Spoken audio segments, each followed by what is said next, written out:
మీ పార్టీలు కాపాడుకోవాలన్నా, మీ పార్టీలు నిలబెట్టుకోవాలన్నా గాని, మీ పగ్గాలు మొత్తం మా చేతిలో పెట్టండి అని అంటుండు క్లియర్‌గా.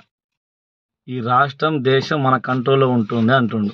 రెడ్డిలకు అంత క్లియర్ కట్‌గా ఎక్స్‌ప్లెయిన్ చేస్తుండు. మా రెడ్డి సోదరులకు నేను చేసే విజ్ఞప్తి, నేను చేసే సూచన ఒకటే.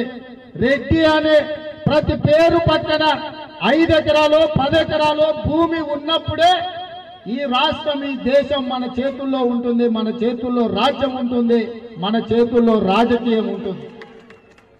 మీ పార్టీలను కాపాడుకోవాలన్నా, మీ పార్టీలను నిలబెట్టుకోవాలన్నా, మీ పార్టీలు ఎన్నికలలో గెలవాలంటే రెడ్ల చేతుల్లో మీ పార్టీని పెట్టండి. రెడ్లకు మీ పార్టీలు అవకాశం ఇవ్వండి. మీ పార్టీలు ఎట్లా గెలవవో మేము చూస్తాం.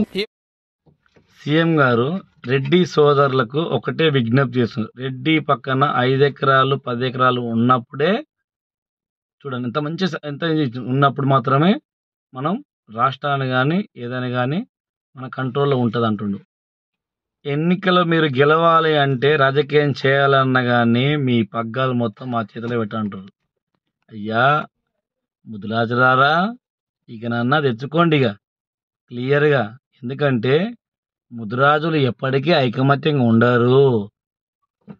ఈ ఒక్క మాటకు ఎంత డీప్గా మీరు ఆలోచిస్తే చూడండి.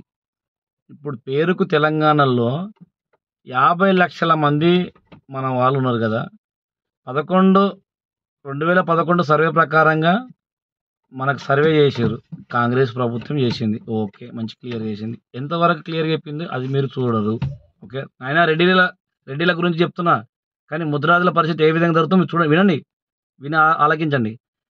కేసీఆర్ గారు కూడా సర్వే చేసిండు. ఏం సర్వే చేసిండు? కుటుంబ సర్వే చేసిండు. చేసి ఎంత నీట్గా చెప్పిండు చూడండి ఒకసారి. మరి రేవంత్ రెడ్డి కూడా కులగణన చేసిండు. ఏ గణన చేసిండు? కులగణన చేసిండు. ఆ సార్ అది చేసిండు, ఈ అన్న ఇది చేసిండు. మరి ముద్రాజులకు ఎవరయ్యా మేలు చేసిందంటే, ఎవరికయ్యా ఇంత ద్రోహం జరుగుతుంది అంటే, ముద్రాజులకు మరి ఏడ ఉన్నారు, ఎన్ని సంఘాలు ఉన్నవి, ఏం చేసారు? ఉన్నారయ్యా మనకు రాజులు. ఎవరు? ముద్రాజులు. ఈ పేరుకు అర్థం ఏంటిది?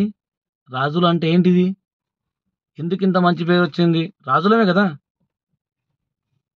ఎంతమందికి ఎన్ని కోటలు ఉన్నవి, ఎంతమందికి ఎంత ఆస్తుంది, ఎంతమంది మరి రాజుల కింద మరి దాన్ని ఏమంటారు జీతగాలు ఉన్నారు, ఎంతమందికి ఎన్ని ఎకరాలు ఉన్నవి. ఈ రాజులకు మరి ఎన్ని ఎకరాలు ఉన్నాయి? మరి కోటలు, బిల్డింగ్లు, భవనాలు ఉన్నాయి కదా. పేరుకు మాత్రం మనం ముద్రాజులం అని అంటారు. మరి జై రాజు, జై ముద్రాజు అంటున్నాం కదా. ఆడికేనా మనం జై కోట వరకేనా? ఎక్కడ పోతుంది మీ పౌరుషం? ఎటు పోతున్నాం మనము? ఒకరు బీసీఏ అని అంటారు, మరొకరు మత్స్యశాఖ అంటారు, మరొకరు మేమెంతో మా వాట అంటారు, మరొకరు మాకు నామినేట్ పదవులు కావాలి మరొకరు అంటారు, మరొకరు చెల్ ఎఫ్ అని ఒకరు అంటారు, మరొకరు ఈ సంఘం అని ఒకరు అంటారు, మరొకరు కృష్ణారామ స్టెచ్యూలు పెడితేనే మనం బతుకుతాం అంటారు, మరొకరు ఇది అంటారు. అందరూ ఐకమత్యంగా అంటారు. ఏడంటారు? స్టేజీల పైన అంటారు. స్టేజ్ దిగిన తర్వాత మీ ఆ మాట ఎక్కడ పోతుంది? మేము జాతి గురించే పనిచేస్తున్నాం అని అంటారు. మేము జాతి బిడ్డలము, జాతి గురించి దారపోసినాం అంటారు. ఈ సంఘం పోయి ఆ నాయకులతో మాట్లాడరు.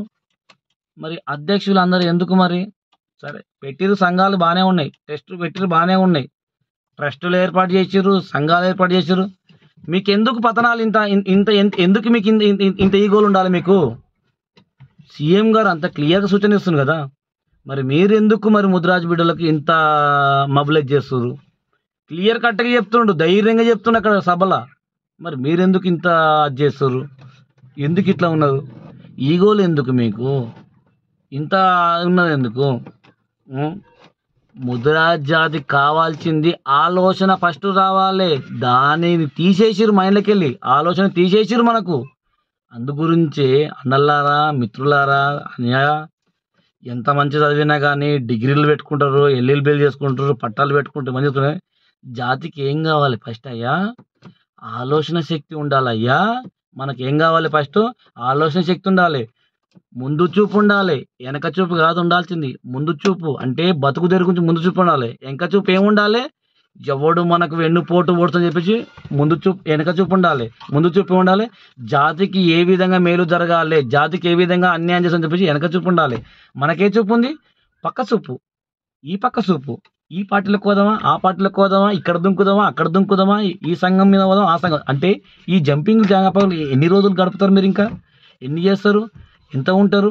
ఏంది ఎటు పోతుర్రు? ఏం చేస్తుర్రు? ఏంది మీకంతా? ఇన్ని సంఘాలు ఉన్నాం, 44 సంఘాలు ఉన్నారు. వీళ్ళకి ఎందుకు ఇంత కోపాలు, ఎందుకు ఇంత పాదాలు? మీరు జాతికే సేవ చేస్తుర్రు, మరి ఎందుకు కలుస్తలేరు? ఆయన ఎందుకు కలుస్తున్నాడు, ఈయన ఎందుకు కలుస్తున్నాడు? ఎందుకు మీకు ఇన్ని ఇన్ని ఇన్ని బాధలు? జాతికి మీరు మేలు చేస్తున్నారు కదా, ఎందుకు ఇంత గోసలు పడుతుర్రు? ఎందుకు ఇంత బాధలు పడుతుర్రు? ఎందుకు మీరు విడదీసిపోతుర్రు? ప్రభుత్వం విడదీసి పరిపాలన చేస్తుంటే జాతిని కూడా విడదీసి మీరు ఐక్యత చేస్తారు కదా. ఐక్యత ఐక్యత ఐక్యత ఐక్యత అంటారు. ఎక్కడ ఉంది మీకు ఐక్యత? ఫస్ట్ ఆల్ మీకున్నాయా? ఐక్యత అనేది మీకుందా? మీ ఆత్మను అడగండి. ఐక్యత అనేది మీకుందా? మీకుందా? కలుపుకుపోయే గుణం మీకుందా? అందరూ బాగుండాలి, అందులో మనం ఉండాలని అంటారు.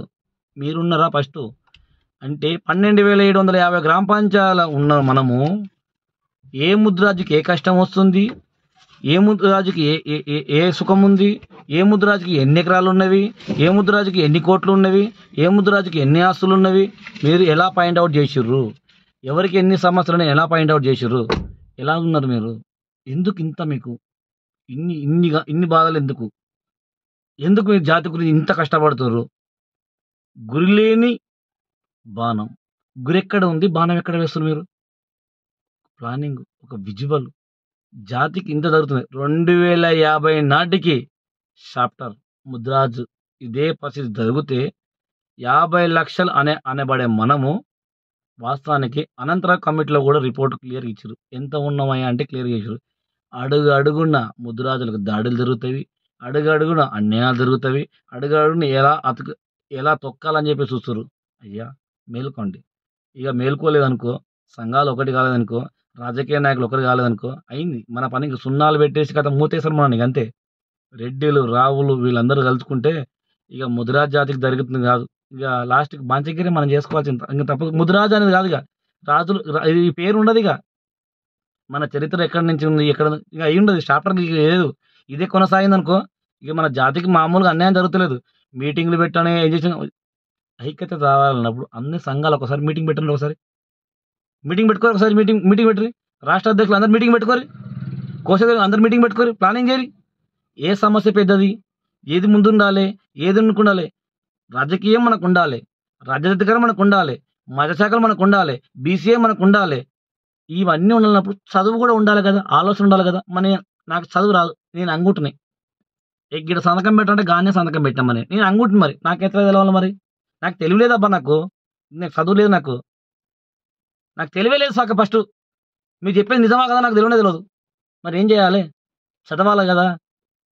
చదువు ఏడా ఉంది? మరి నాకు ఎట్లా ఇస్తుర్రు? ఏం చేస్తుర్రు?